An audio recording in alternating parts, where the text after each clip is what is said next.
नमस्कार दोस्तों, स्वागत है आप सभी का आपके अपने चैनल पर। मैं हूं आपका दोस्त दीपक जायसवाल। इस चैनल पर मैं आपके जो वार्षिक परीक्षा के पेपर है 9th और 11th के, और साथ में जो भी आपके एग्ज़ाम हो रही है उनके पेपर के सॉल्यूशन अपलोड कर रहा हूं। यहां पर मैं जो आपका इंग्लिश का पेपर है उसका टोटल सॉल्यूशन अपलोड कर रहा हूँ, यानी कि इस वीडियो को देखने के बाद में आपका पेपर पूरी तरीके से सोल्व हो जाएगा।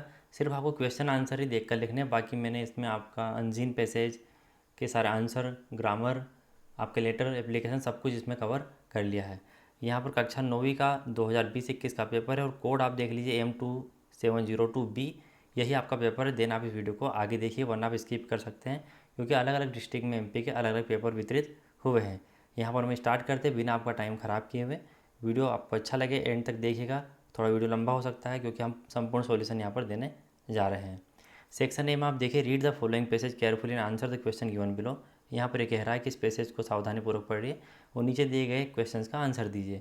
यहाँ पर मैंने 1, 2 और 3 जो अंडरलाइन है ये उन क्वेश्चंस के आंसर है जो मैं आपको ले चलता हूँ। यहाँ पर आप देखकर स्क्रीनशॉट ले लीजिए या फिर निशान लगा लीजिए वीडियो को रोक कर।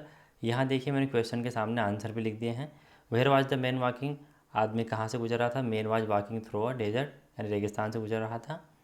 व्हाट डिड ही फाइंड, उसने क्या पाया। He found a tree nearby, उसने अपने पास एक पेड़ पाया।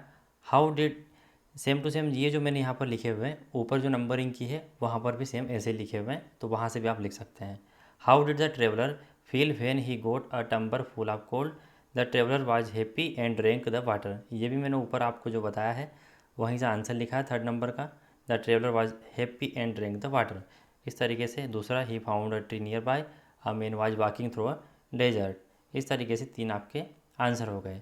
हो गया the fruit to the traveller, तो इसका आंसर भी आपके अनसीन पैसेज में है कि जो पेड़ रहता है वो उसको फल देता है, तो यहाँ पर ऑप्शन ए आपका सही हो जाएगा।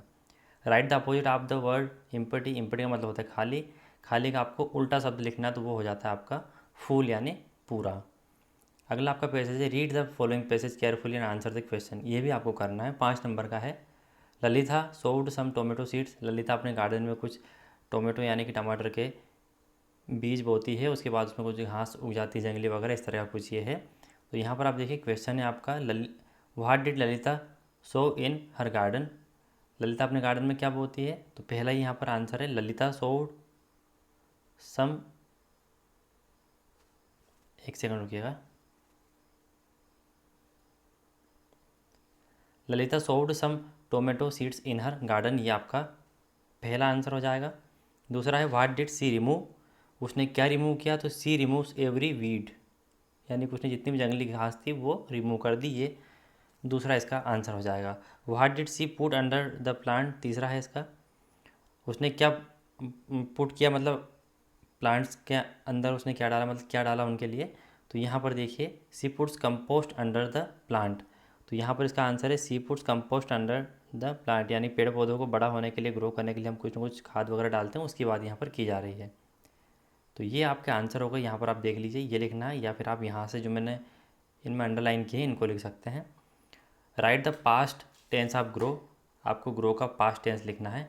यहाँ पर आप देखिए ग्रो प्रेजेंट फॉर्म है, पास्ट फॉर्म इसकी ग्रू है और पास्ट पार्टिसिपल फॉर्म इसकी ग्रोन है। तो हमें यहाँ पर पास्ट पूछा, पास्ट पार्टिसिपल नहीं पूछा, देन ये आपका सही हो जाएगा। तो इसका ऑप्शन नंबर बी ग्रू आपका सही हो जाएगा। Right opposite of said, said का अपोजिट आपको लिखना है, तो ये आपका हो जाएगा हैप्पी। अब यहाँ पर देखिए आप अगले पेज पर आ जाइए। Answer the following question. A person who treat sick, एक व्यक्ति जो कि बीमार का इलाज करता है, जो बीमार होते हैं उनका, तो उनको उसको क्या बोलते हैं, डॉक्टर बोलते हैं। एंटोनियम्स ऑफ ट्रू, यानी कि आपको सत्य का उल्टा लिखना है तो वह असत्य होता है, तो यहाँ फाल्स आपका इसमें सही हो जाएगा। What is the person who passes judgement card, यानी कि जो न्याय सुनाता है, जजमेंट देता है, अपना निर्णय देता है, उसको क्या कहते हैं, उसको जज कहते हैं। तो ऑप्शन नंबर सी आपका सही हो जाएगा। एंटोनियम्स ऑफ रीच, अमीर का उल्टा क्या हो जाएगा, तो गरीब यानी पुअर। ऑप्शन नंबर डी आपका सही हो जाएगा। Which festival is known as the festival of light, कौन सा त्यौहार लाइट यानी कि प्रकाश का त्यौहार कहा जाता है, तो वो आपका दीपावली होता है। तो ऑप्शन नंबर सी आपका सही हो जाएगा। अब आ जाइए आप 6 नंबर वाले पर, ऑब्जेक्टिव पर। When do we celebrate independence day, हम स्वतंत्रता दिवस इंडिपेंडेंस डे कब मनाते हैं, तो 15 अगस्त को। और वहीं गणतंत्र दिवस यानी रिपब्लिक डे की बात आती है तो 26 जनवरी को। यहाँ पर मैंने स्टार कर दिया है। एंटोनियम्स ऑफ हैप्पी, हैप्पी का आपको विपरीत बताना है, तो अनहैप्पी। अगला है festival of colour is known as, यानी जो कलर यानी रंगों का जो त्यौहार होता है उसको क्या बोलते हैं, उसको होली बोलते हैं। तो ऑप्शन नंबर बी सही हो जाएगा। Pick the odd one out, आपको इसमें से जो अनुचित लगता है इन तीनों के अलावा जो आपको अलग लगता है उसको छांटना है, विषम को। तो मदर यानी माँ, अंकल यानी चाचा, और ग्रैंड मदर यानी ग्रैंड मदर मतलब आपकी दादी। तो यहाँ पर जो डॉक्टर है ये अलग है, ये सारे फैमिली मेम्बर हो गए। तो यहाँ पर आपका जो ओड है वो हो जाएगा डॉक्टर। माई शूज़ व रिपेयर्ड बाय, आपके जूते किसके द्वारा रिपेयर किए जाते हैं, मोची के द्वारा, तो उसको बोलते हैं इंग्लिश में कोबलर। तो ऑप्शन नंबर सी आपका सही हो जाएगा। Eid is celebrate after completion of, Eid को कब मनाया जाता है, किसको कंप्लीट होने के बाद में, तो रमज़ान के बाद में। तो यहाँ पर ऑप्शन नंबर सी आपका सही हो जाएगा। इसको ईद अल फतर भी कुछ बोलते हैं। एंटोनियम्स ऑफ नोबल, नोबल का विपरीत आपको बताना है। विक्ड मतलब शैतान और नोबल मतलब महान होता है। तो ऑप्शन नंबर सी आपका सही हो जाएगा। अब आ जाइए आप क्वेश्चन नंबर 4 पर। डू एस डायरेक्टेड यानी 5, यानी कि आपको इन रिक्त स्थानों की पूर्ति करना है। Christmas is celebrated on December 25, यहाँ पर प्रीपोजिशन उपयोग करना था जो सूटेबल हो। अगर यहाँ पर 25 नहीं, यहाँ पर फिक्स यानी डेफिनेट डेट के साथ आपका मंथ दिया हुआ है, इसलिए यहाँ पर ऑन आ रहा है। यदि यहाँ पर 25 नहीं होता देन यहाँ पर क्या आता है, इन दिसंबर। तो अभी हमें दिसंबर 25 दिया हुआ है इसलिए ऑन आ गया है। यहाँ पर आपको रीअरेंज करना है सेंटेंस को। यहाँ पर आप इसको ऐसा ना करें कि you can sing a song, क्योंकि यहाँ पर क्वेश्चन मार्क भी है, इसलिए can you sing a song, इस तरह से बन जाएगा ये। तीसरा है द वुमेन, यहाँ पर 5 करना है, मैंने सभी कर दी, जो आपको सूटेबल लगे वो आप लिख लीजिएगा। द वुमेन गो बैक, आपको सिंपल पास्ट इसमें उपयोग करना है, यानी पास्ट टेंस उपयोग करना है। तो गो का वेंट होता है पास्ट, और पास्ट पार्टिसिपल गोन होता है, तो यहाँ पर वेंट आपका आ जाएगा। English fill in the blanks with is और आर दोनों में से एक भरना, तो इंग्लिश सिंगुलर के हिसाब से हम यहाँ पर ईज लगा देते हैं। वॉकिंग यहाँ पर स्टार्टिंग में आ जाएगा, क्योंकि यहाँ पर ये जीरन जो है नाउन सब्जेक्ट या नाउन के रूप में यहाँ पर काम कर रहा है, इसलिए यहाँ पर आ जाएगा वॉकिंग। यहाँ पर लिखना है Saturday is the last day of the week. तो यहाँ पर देखिए सैटरडे क्या होता है, सप्ताह का सबसे अंतिम दिन होता है, कि सबसे पहला होता है तो लास्ट होता है। तो यहाँ पर हमने लास्ट, यहाँ पर इसका सही हो जाएगा। We read stories poem in class, हम क्या करते हैं, कहानी और कविताएं पढ़ते हैं क्लास में। इसके बीच में आपको एंड यानी और लगाना है। तो हम क्या करते हैं, हम कहानी पढ़ते हैं और कविताएं पढ़ते हैं क्लास में। तो ऐसा हो जाएगा वी रीड स्टोरीज, एंड यहाँ पर लग जाएगा पोएम्स इन क्लास, यानी इन दोनों के बीच में एंड लग जाएगा। क्लियर है। अब आ जाइए फिल इन द ब्लैंक्स में क्वेश्चन नंबर 5 में, मतलब रिक्त स्थानों की पूर्ति करना है। यहाँ पर देखिए राम इज सीटिंग, दो के बीच में यदि बैठने की बात करते हैं तो राधा और सपना के बीच में बैठा है, इसलिए बिटवीन। अगर यहाँ पर 3 की बात होती तो अमंग आ जाता। द बुक इज, बुक कहाँ पर है, टेबल पर है, यानी कभी कोई चीज़ किसी सतह पर रही होती है तो वहाँ पर हम ऑन प्रीपोजिशन का उपयोग करते हैं।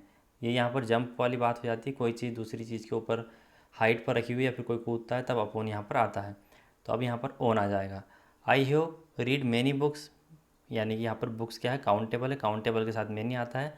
और मच जो है अनकाउंटेबल, जिनको गिना नहीं जा सकता, जिनका 1 2 3 नहीं किया जा सकता, जैसे कि मिल्क वाटर ऑयल है ना, उनके साथ मच आता है। तो यहाँ पर बुक के साथ क्या आ जाएगा, मैनी आ जाएगा।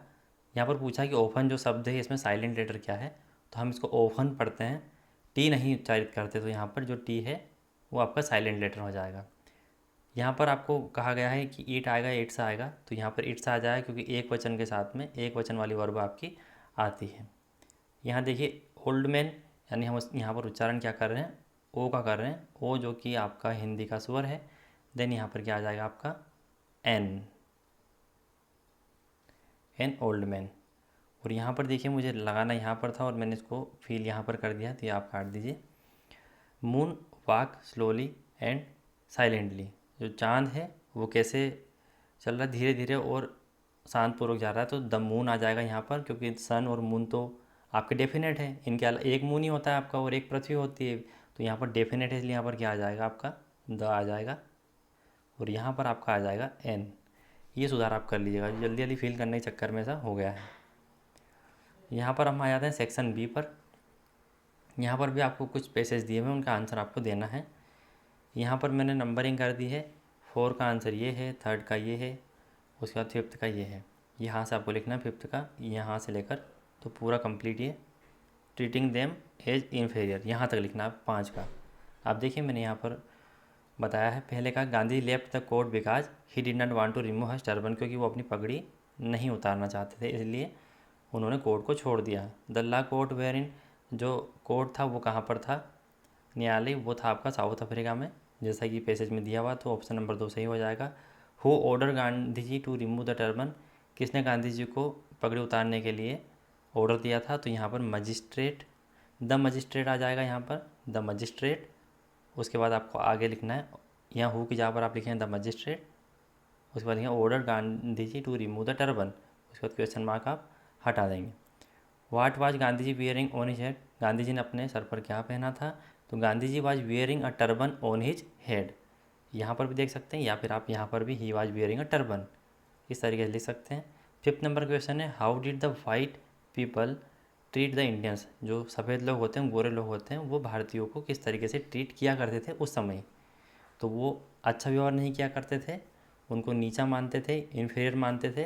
तो आप इसका आंसर यहाँ से लिखिएगा, पहले आपको लिखना है द वाइट पीपल, यहाँ से लिखना है द वाइट पीपल, या फिर रहने दीजिए आप यहाँ से, आप यहाँ आ जाइए, यहाँ पर देखिए the white people who ruled in South Africa were very rude to Indians treating them as inferior, यहाँ तक आपको लिखना है। क्लियर है, ये आपको नहीं लिखना है, यहाँ जो अंडरलाइन है ये नहीं लिखना है।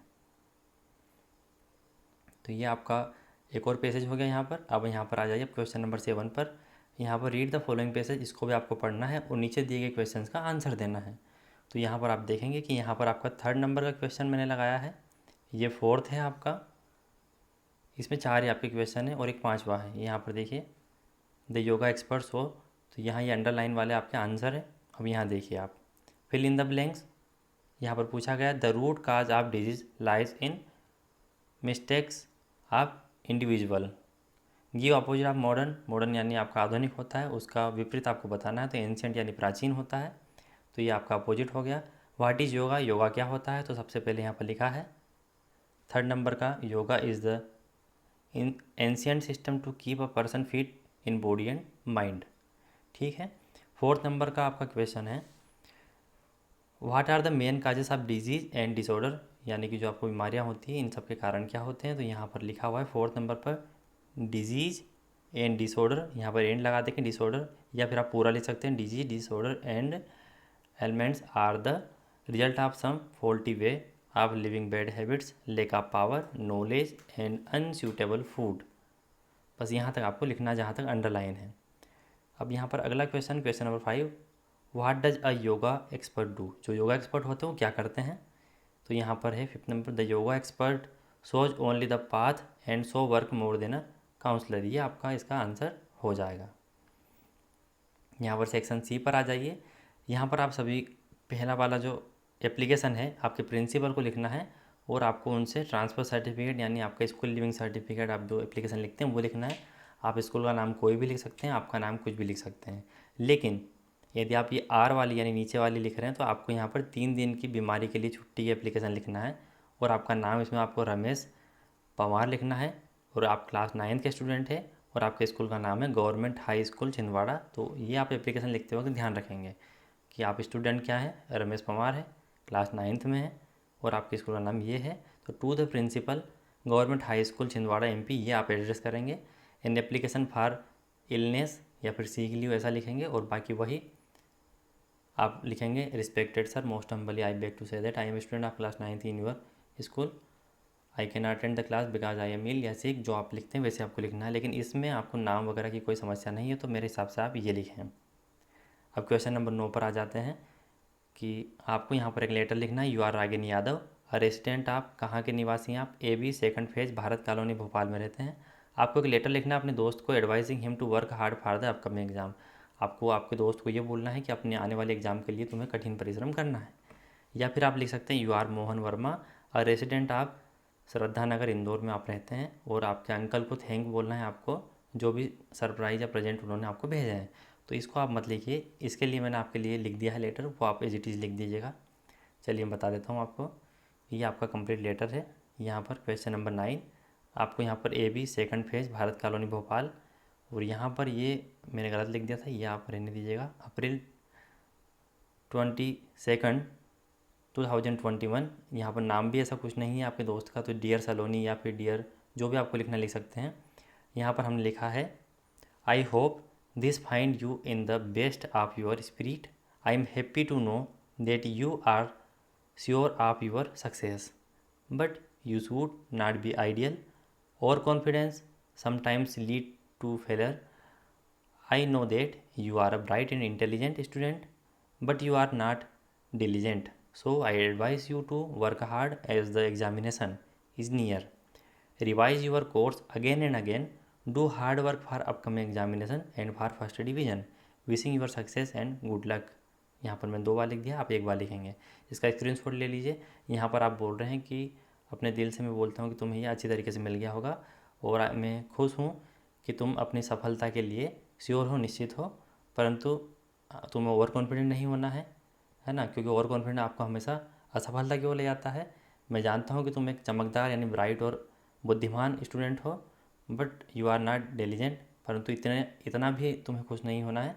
तो मैं तुम्हें एडवाइस करता हूँ कि तुम कठिन परिश्रम करो जो तुम्हारी एग्ज़ाम अपने पास आ रही है उसके लिए, और तुम्हारा जो कोर्स है उसकी बार बार तुम क्या करो, रिवीजन करो, और अपने आने वाले एग्ज़ाम के लिए और फर्स्ट डिवीज़न के लिए हार्ड वर्क करो।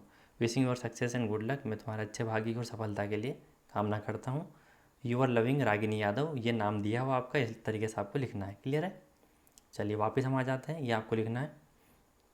यहाँ पर क्वेश्चन नंबर 10 पर आ जाइए। राइट एन ऐसे ऑन एनी वन। तो आप यहाँ पर वंडर ऑफ साइंस का निबंध लिख दीजिएगा या फिर एनी ग्रेट लीडर का, आपको देख कर लिखना, आप आसानी से लिख पाएंगे। अब यहाँ पर देखिए, ये जो आपका क्वेश्चन नंबर 11 है, यहाँ पर आपको discipline is necessary in life. यहाँ पर डिसिप्लिन के बारे में बात कही गई है, इसको आपको अच्छे से पढ़कर नोट मेकिंग समरी बनाना है। देन ये भी मैं आपके लिए बना कर लाया हूँ कंप्लीट। तो यहाँ पर आप देखिए, इसके जस्ट नीचे आपको मिलेगी नोट मेकिंग समरी। तो ये आपकी नोट, यहाँ पर आपको क्या करना है, ये आपका टाइटल है, इम्पोर्टेंस ऑफ डिसिप्लिन। फिर उसके बाद नोट्स आपको इस तरीके से बनाना है। आपको सिर्फ करना इतना है कि जैसे यहाँ पर 2, 3, 4, 5 लिखा है, तो ये 1 नंबर आपको यहाँ से स्टार्ट कर देना है, और नोट्स को आपको क्या करना है, नोट्स और टाइटल को थोड़ा आगे से स्टार्ट कर देना है, ताकि थोड़ा एक सीक्वेंस में अरेंज हो जाए और आपकी जो लिखावट है वो अच्छी दिखे। यानी 1, 2, 3, 4, 5 ये आपका एक लाइन में आना चाहिए। तो ये टाइटल और नोट्स को आप थोड़ा सा इधर से लिख देंगे। मेरी बात शायद आप समझ पा रहे होंगे। और ये समरी है आपकी जो आप लिख सकते हैं। आराम से स्क्रीनशॉट ले लीजिए आप इसका, या फिर आप इसको वीडियो को रोक कर लिख सकते हैं। क्लियर है? ये आपकी नोट में समरी हो गई। 11 क्वेश्चन आपके कंप्लीट हो चुके हैं। अब हम आ जाते हैं क्वेश्चन नंबर आपके 12 पर। यहाँ देखिए, translate the following sentence into English. यहाँ पर आपको क्या करना है, इन सेंटेंस को इंग्लिश में ट्रांसलेट करना है।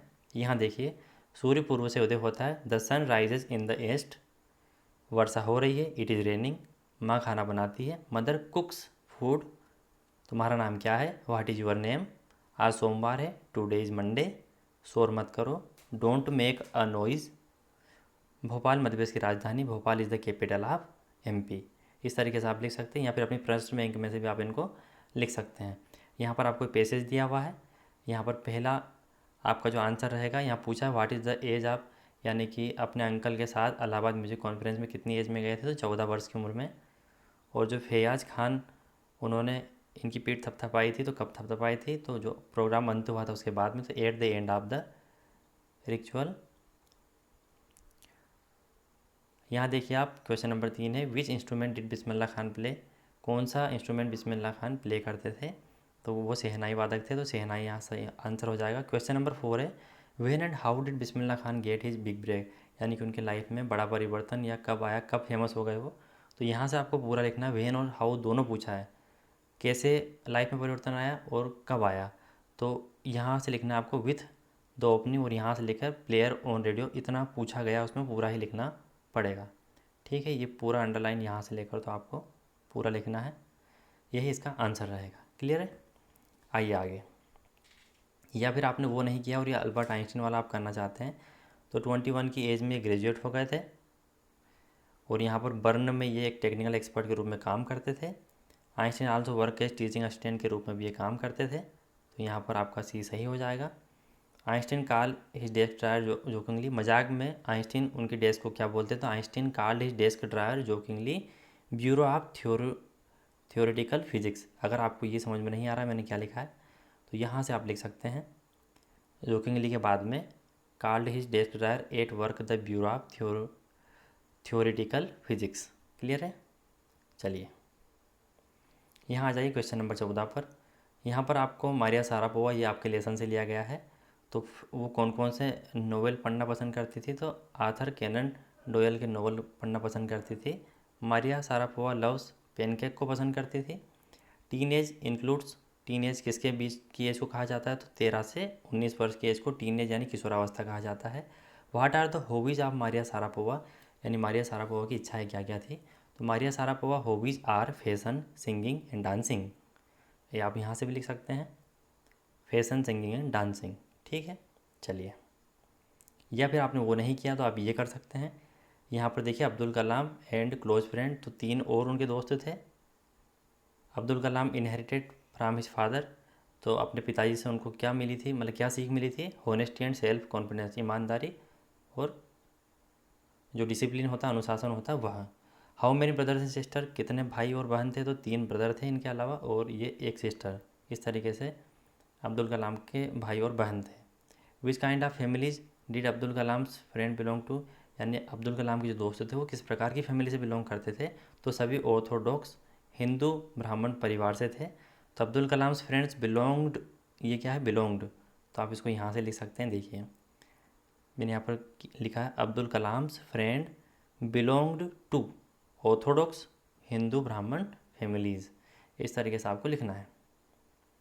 अब यहाँ पर आपको आंसर द फॉलोइंग क्वेश्चन, आपको इनके आंसर लिखना है एनी 4, तो ये आप बुक में से या फिर हम ट्रस्ट बैंक में से लिखेंगे। इतना तो आप कर लेंगे आई होप। यहाँ पर आप देखिए read the following extract and answer this question given below. आपको ये 4 लाइन पढ़ना है और आप सभी जानते हैं कि इसमें से आंसर फिर भी आपको कम मिलना है। तो it was grassy and wanted wear, ये आपका लेसन यदि आपने पूरा पढ़ा है तो रोड के बारे में है। 2 रोड में से एक रोड का चयन करते हैं, तो रोड आ जाएगा यहाँ पर। और कौन सा रोड वो चयन करते हैं? विच road does the poet choose, तो द सेकंड रोड। यहाँ पर देखिए why did the travel choose the other road, जो यात्री है वो दूसरा रोड क्यों चूज़ करते हैं? तो the poet wanted to try something new, जो कवि है वो कुछ नया चाहता है। The other road looked less used therefore he choose it, जो दूसरा रोड है वो कम उपयोग किया हुआ लग रहा था इसलिए उन्होंने दूसरा चुना। क्लियर है? आ जाइए यहाँ पर, यदि वो आपने नहीं किया देन आप ये करना चाहते हो आर अथवा वाला आप ये कर सकते हैं। The composer of the poem, तो यहाँ पर ये पोएम किसके द्वारा लिखी गई है? तो रॉबर्ट फ्रॉस्ट के द्वारा।